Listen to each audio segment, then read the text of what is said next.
इस हादसे की चपेट में आकर वो लोग जिन्होंने अपनों को खो दिया, और बहुत से ऐसे लोग जो अभी भी जख्मी हैं और इनमें से कुछ क्रिटिकल बताए जा रहे हैं, उन्हीं को लेकर क्या अपडेट मिल रहा है इस वक्त, सीधे आपको लेकर चलेंगे अहमदाबाद सिविल अस्पताल। पिंकी राजपुरोहित हमारे साथ मौजूद हैं। पिंकी,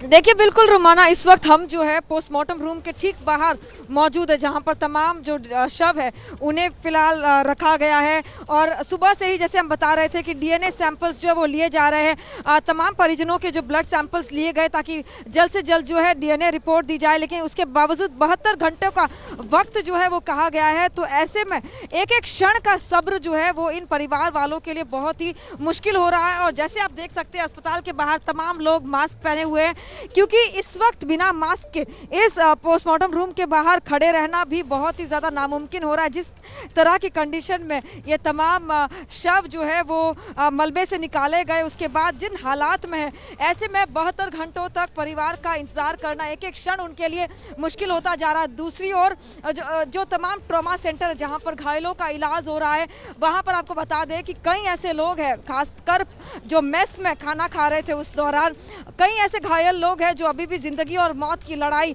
लड़ रहे हैं।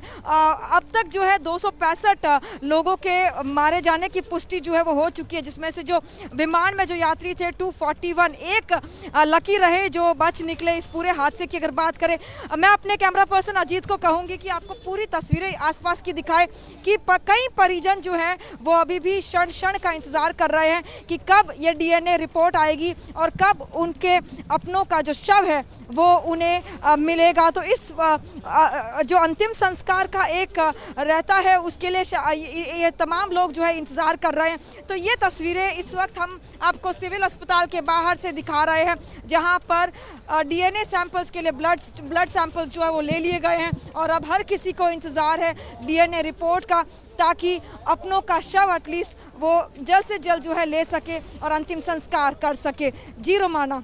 बिल्कुल, देखिए ये एक अलग तरीके की जद्दोजहद है कि अपने चले गए हैं, हमेशा के लिए उनको खो दिया है, लेकिन अब वो जो शव हैं वो इस हालत में हैं कि उनकी आंख से सीधे पहचान हो नहीं सकती है। और उसके लिए अब ये डीएनए सैंपल्स जो लिए जा रहे हैं और उसके बाद डीएनए मिलान के बाद ही ये शव जो हैं वो परिजनों को सौंपे जाएंगे। एक बार फिर से जरा गणेश ठाकुर के पास लेकर चलेंगे। गणेश, आप बता रहे थे कि 50 एक्सपर्ट्स की टीम होगी इस वक्त जो मौके पर मौजूद है और वहां पर जांच कर रही है। ऐसे में कहा जा रहा था कि डीजीसीए की टीम जांच करेगी। इस जांच के अंदर जो एयर इंडिया है, जो एयरलाइंस है, उसकी तरफ से भी एक्सपर्ट पैनल शामिल किया जाएगा। जानकारी ये भी मिल रही थी कि जो ये एयरक्राफ्ट बनाने वाली कंपनी है बोइंग, उसके भी विशेषज्ञों की टीम आएगी। इसके अलावा यूएस से भी इंडिपेंडेंट एक्सपर्ट्स की टीम आएगी जो इस इन्वेस्टिगेशन को ज्वाइन करेगी। उनको लेकर क्या जानकारी मिल रही है? बोइंग की तरफ से एक्सपर्ट पैनल और साथ ही ये इंडिपेंडेंट जो विशेषज्ञों का पैनल है वो कब तक पहुंचेगा? कोई अपडेट? जी देखिए रोमाना, 14 तारीख बताई जा रही है कि बोइंग के एविएशन एक्सपर्ट्स की टीम यहां पहुंचेगी और साथ ही साथ एनटीएसबी की team, national transportation safety board की टीम भी यहां पर आने वाली है। और यूएस के कुछ ऐसे एक्सपर्ट्स हैं जो इस तरह की क्रैश साइट्स का एक्सपीरियंस रखते हैं और इस तरह के मामलों को सुलझाने में उनकी एक्सपर्टीज है। तो ये सारी टीमें कल पहुंच सकती हैं और आगे इन्वेस्टिगेशन की जाएंगी। एक खबर ये भी है जिसको अभी तक आधिकारिक तौर पर पुष्टि नहीं की गई, क्योंकि फ्लाइट डेटा रिकॉर्डर और कॉकपिट वॉइस रिकॉर्डर रिट्रीव किया गया है, उसको हासिल किया गया है। इनका एनालिसिस फ्रांस से अमेरिका में किया जा सकता है, लेकिन इसे अभी तक फाइनल कंफर्मेशन नहीं है, ये सिर्फ चर्चा का विषय है। सूत्र ये बता रहे हैं कि संभवतः ये दोनों एनालिसिस के लिए प्रदेश भेजे जाएंगे, लेकिन मुझे लगता है कि जो भी इन्वेस्टिगेशन होगा वो भारत में ही होगा।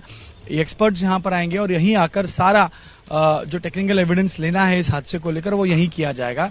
और दूसरी बात ये भी है कि जो मैं पीछे बता रहा था, कैमरामैन योगेंद्र गुप्ता से कहूंगा कि वो पीछे एक बार दिखाएं।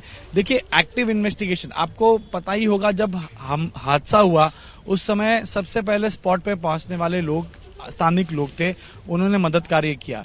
लेकिन कल लगभग रात 9-10 बजे तक यहाँ पर काफी भीड़ थी लोगों की, जिस वजह से क्रैश साइट कहीं ना कहीं कॉम्प्रोमाइज हुई। कई बार इस तरह की भीड़ की वजह से ही इस महत्वपूर्ण इन्वेस्टिगेशन को हैम्पर किया जाता है। लेकिन दो बहुत महत्वपूर्ण चीजें, एक तो फ्लाइट डेटा रिकॉर्डर और कॉकपिट रिकॉर्डर तो मिला ही है, लेकिन सबसे बड़ा एक राहत की बात इसमें यह है इन्वेस्टिगेटर्स के लिए कि इस क्रैश का वीडियो है। वीडियो के जरिए बहुत सारी चीजें साफ हो सकती हैं, किस तरह टेक ऑफ किया, कैसे ये आगे नहीं उड़ पाया, ऑल्टीट्यूड पे नहीं जा पाया, और कैसे ये नीचे आया। तो ये वीडियो बहुत अहम है। आप बिल्कुल सही कह रहे हैं गणेश, अब तो कहीं ना कहीं वो तकनीक ही है जिसके जरिए साफ हो पाएगा कि आखिरकार ये हादसा क्यों और ये हादसा कैसे हुआ, और वो तमाम डेटास जो हैं, वो चाहे कॉकपिट वॉइस रिकॉर्डर हो, चाहे ब्लैक बॉक्स हो, चाहे डीवीआर हो, जो सब धीरे धीरे कर बरामद हो रहे हैं, और अब इन्हीं को खंगाला जाएगा और तभी इस सवाल का जवाब मिल पाएगा। बहुत धन्यवाद आपका गणेश ठाकुर। पिंकी, आपका भी बहुत बहुत शुक्रिया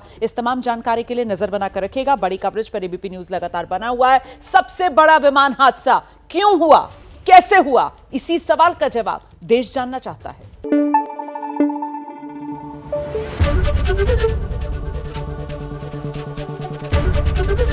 एबीपी न्यूज आपको रखे आगे।